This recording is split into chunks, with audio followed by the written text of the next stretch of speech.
నమస్తే 2024 మాస ఫలితాల్లో మే మాసంలో సింహరాశి వారి ఫలితాలు ఏ రకంగా ఉన్నాయో తెలుసుకుందాం. సింహరాశి వారికి మే మాసంలో కొన్ని డిసప్పాయింట్మెంట్స్ ఉన్నాయండి. జాబ్స్ ఎవరైతే చేస్తున్నారో పై అధికారుల యొక్క మనస్తాపం కానీ are your expect some promotions, ఏదైనా ప్రమోషనో లేదా ఇంక్రిమెంటో ఏదో ఎక్స్పెక్ట్ చేసుకుంటూ ఉంటారో ఆ విషయంలో కొంచెం డిసప్పాయింట్మెంట్ ఉండొచ్చు. సింహరాశి వారు కేర్ఫుల్గా ఉండండి, డిసప్పాయింట్ అవ్వద్దు. సో ఎందుకంటే అలా డిసప్పాయింట్ అయ్యే అట్మాస్ఫియర్ అనేది ఒకటి క్రియేట్ అవుతూ ఉంటుంది సింహరాశి వారికి. కానీ నిరుద్యోగులు ఎవరైతే ఉన్నారో వాళ్ళ ఉద్యోగ ప్రయత్నాలన్నీ కూడా first week second week off మేలో ఫలించే అవకాశం ఉంది. చక్కగా ఫలించే అవకాశాలు అయితే కనిపిస్తూ ఉన్నాయి. ఇక so wife and husband relation కానీ ఆర్ మీ కెరియర్లో ఇంకా బిజినెస్ ఏదైనా స్టార్ట్ చేయాలనుకున్న వాళ్ళు, ఇంకా కెరియర్ గ్రోత్ కోసం ట్రై చేస్తున్న వాళ్ళకి ఈ మంత్లో కొన్ని విషయాలు స్టాగ్నెంట్గా ఉండిపోతాయి అన్నమాట. ప్రయత్నాలు చేస్తుంటే దాని రిజల్ట్ ఉంటుంది కానీ ఇమీడియట్గా మనకి కనిపించదు సింహరాశి వారికి. ఎందుకంటే జాబ్లో ఇందాక చెప్పుకున్నాం ఇంక్రిమెంట్స్ ఆర్ ప్రమోషన్ కానీ ఆర్ వేరే జాబ్కి ఇంకా బెటర్ జాబ్కి వెళ్ళాలనుకున్న వాళ్ళకి సమ్ స్టాగ్నెంట్ సిచ్యువేషన్ అయితే కనపడతా ఉంది. అండ్ కుటుంబ పరిస్థితులు ముఖ్యంగా వైఫ్ అండ్ హస్బెండ్ మధ్య కొన్ని చికాకులు ఉంటాయి.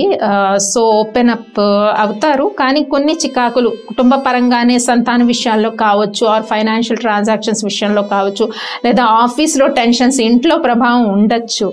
ఇలాంటి విషయాల్లో కొంచెం ఫ్యామిలీ అఫైర్స్లో డిస్టర్బెన్సెస్ అయితే కనిపిస్తున్నాయి. ఇంకా బిజినెస్ ట్రాన్సాక్షన్స్ మే 10th తర్వాత నుంచి పాజిటివ్ ఉన్నాయండి. స్పెక్యులేషన్ కానీ ఏదైనా బిజినెస్ ట్రాన్సాక్షన్స్ అన్నీ కూడా పాజిటివ్గా మూవ్ అవుతాయి. ఎవరైనా న్యూ బిజినెస్ స్టార్ట్ చేయాలనుకునే వాళ్ళు యూ కెన్ ప్లాన్ 10th మే తర్వాత ప్లాన్ చేసుకోండి. పార్ట్నర్షిప్ బిజినెస్ అయినా ఆర్ న్యూ బిజినెస్ ఏదైనా కూడా ప్లాన్ చేసుకుంటే చాలా బెస్ట్గా ఉన్నాయి. ఇంకా ఎక్స్పెన్సెస్ విషయానికి వస్తే ఖర్చులు ఈ మాసంలో కొన్ని కంట్రోల్గానే ఉంటాయి. అంటే మరీ ఎక్స్పెన్సెస్ చాలా హ్యూజ్గా ఉండే అవకాశం అయితే లేదు. సింహరాశి వారికి ఖర్చులు అదుపులోనే ఉంటాయి. కానీ ఇందాక మనం చెప్పుకున్నాం కెరియర్ విషయాల్లో కొన్ని విషయాల్లో కొన్ని డిసప్పాయింట్మెంట్స్ ఉంటాయి.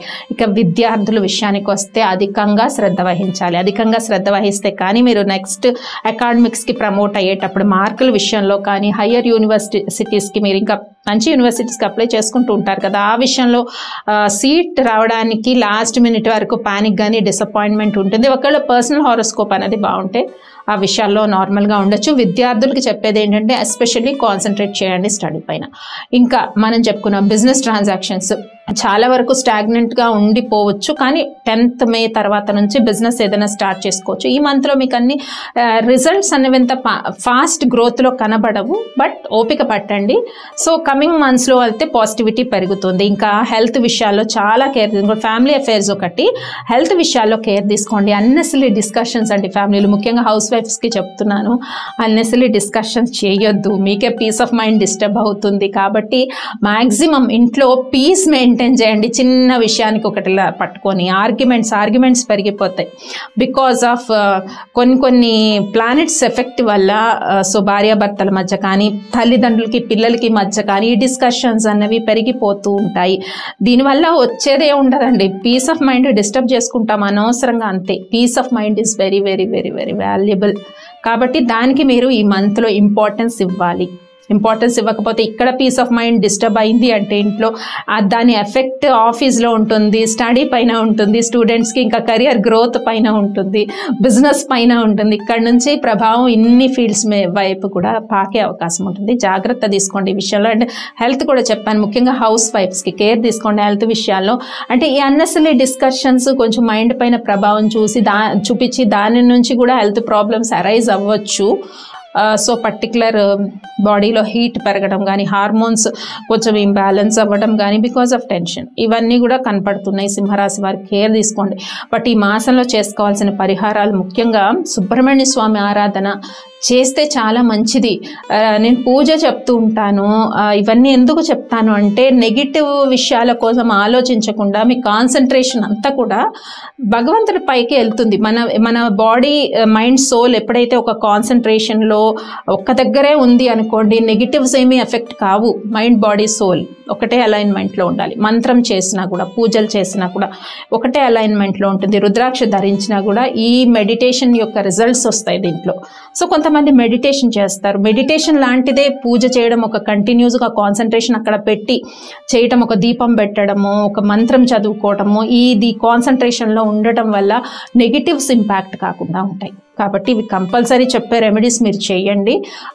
సో సుబ్రహ్మణ్య స్వామి ఆరాధన, సుబ్రహ్మణ్యాష్టకం, ఈ మంత్ అంతా కూడా సుబ్రహ్మణ్యాష్టకాన్ని పఠించండి. అలాగే అమ్మవారి ఆరాధన కూడా, దుర్గా అష్టోత్తరము, ఇవి చేసినట్టయితే ఫ్యామిలీలో వచ్చే డిస్టర్బెన్సెస్ అన్ని చాలా వరకు తగ్గుతాయి. ఇంకా ప్రొఫెషనల్ వృత్తుల్లో ఉన్నవారికి, మార్కెటింగ్ రంగంలో అండ్ రాజకీయ రంగంలో ఉన్న వాళ్ళకి కూడా శత్రువుల యొక్క పీడ అధికంగా ఉండొచ్చు. పనుల్లో జాప్యంతో పాటు శత్రుపీడ అధికంగా ఉంటుంది. రైతులకు కూడా వాళ్ళు ఏంటి పని వర్క్ చేసుకుంటూ వెళ్తున్నారు కదా, రిజల్ట్ అనేది వస్తుంది. పేషెన్సీగా ఉండాలి. ఎందుకంటే రిజల్ట్స్ కానీ ఇన్కమ్ విషయాల్లో కానీ కొంచెం డిలే ఉంటుంది. మే 1st 14th వరకు ఉండే డేస్ ఏవైతే ఉంటాయో, కెరియర్ అంటే చేస్తున్న వర్క్కి ఇమీడియట్ రిజల్ట్ ఉంటుంది, రిజల్ట్ కనబడుతుంది. బట్ మే 14 తర్వాత 31st లోపు ఉండే డేస్ అన్నీ ఎలా ఉంటాయంటే స్టాగ్నెంట్గా వెళ్తూ ఉంటాయి, స్లోగా ఉంటుంది. సో అంత మాత్రాన మీరు ఆందోళన పడద్దు. చేసిన వర్క్కి ఏదైతే ఉంటుందో దానికి రిజల్ట్ వస్తుంది. పేషెన్సీగా ఉండాల్సిన పరిస్థితి అయితే కనిపిస్తుంది. ఏ విషయాల్లో జాగ్రత్త తీసుకోవాలో కూడా చెప్పాను. ఇక ప్రేమ విషయాలకు వస్తే ఈ ఎక్స్ప్రెస్ చేయకపోవడమే మంచిది. ఎందుకంటే మిస్అండర్స్టాండింగ్స్ ఉన్నాయి ఈ మంత్లో కొంచెం. కాబట్టి ఏదైనా ఎక్స్ప్రెస్ చేసిన లవ్ స్టాగ్నెంట్గా ఉన్నా, అది మ్యారేజ్ వరకు వెళ్ళకపోయినా డిసప్పాయింట్మెంట్ అవ్వద్దు.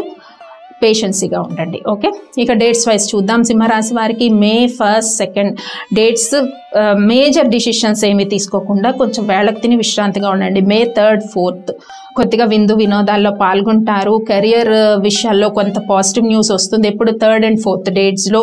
అండ్ 5, 6 ఈ డేట్స్ మళ్ళీ ఏంటి, హెల్త్ విషయాల్లో కేర్ తీసుకోండి. 5th and 6th 7 and 8 9 10 11 12 13 14 వరకు పాజిటివ్గా ఉందా చెప్పుకున్నాం. మే 1st 14 వరకు కెరియర్ విషయాల్లో పాజిటివ్గా ఉంది. జాబ్ అండ్ హెల్త్ కొన్ని రిజల్ట్స్ వచ్చే విషయంలో. ఇక 15 16 మళ్ళీ వేళకు తిని విశ్రాంతిగా ఉండండి. మేజర్ డిసిషన్స్ తీసుకోవద్దు. 17 and 18 is a good dates for you to take a good decision and career wise and health విషయాల్లో, బిజినెస్ విషయాల్లో. 17 18 19 20 21 22 23 24 25 26 27 28 దాదాపుగా మీకు 1st to 28 వరకు positive decisions, positive environment and mind కూడా పాజిటివ్గా ఉంటుంది, పాజిటివ్ థాట్స్ చేస్తూ ఉంటుంది. అంటే మూన్ ట్రాన్సిట్స్ పాజిటివ్గా ఉన్నాయి కాబట్టి 29 30 మళ్ళీ టైంకి ఫుడ్ తీసుకోండి. అండ్ మేజర్ డెసిషన్స్ ఏమన్నా ఉంటే మనం ఆందోళనలో ఉన్నప్పుడు, ప్రెషర్లో ఉన్నప్పుడు ఎప్పుడు తీసుకోకూడదు. ఏ డిసిషన్ అయినా ఫైనాన్షియల్లీ కానీ, బిజినెస్ వైజ్ కానీ, ఫ్యామిలీ డిసిషన్స్ కానీ తీసుకోకూడదు. అందుకే డేట్ స్పెసిఫై చేస్తాను నేను. 29 30 మేజర్ డిసిషన్స్ తీసుకోవద్దు. 31st అనేది పాజిటివ్గా ఉంది మళ్ళీ. సో గెట్ టుగెదర్స్ ఉంటాయి, విందు వినోదాల్లో పాల్గొంటారు. సో ఏ దైవానికి సుబ్రహ్మణ్య స్వామి ఆరాధన చేయండి, సుబ్రహ్మణ్య స్తోత్రం చదవండి, దుర్గా స్తోత్రం చదవండి. స్ట్రెంగ్త్ గెయిన్ అవుతారు, మానసికమైన స్ట్రెంగ్త్ గెయిన్ అవుతారు. ఎందుకంటే ఫ్యామిలీ అఫైర్స్ కానివ్వండి, హెల్త్ కానీ స్ట్రెంగ్త్ చాలా తక్కువ ఉంటుంది. కొన్ని విషయాలు స్టాగ్నెంట్గా ఉండిపోతాయి అనుకున్నా, స్ట్రెంగ్త్ తక్కువ ఉంటుంది. ఎప్పుడైతే ఇది చేసామో కాన్సన్ట్రేషన్ పెరిగి స్ట్రెంగ్త్ పెరుగుతుందని. స్వస్తి.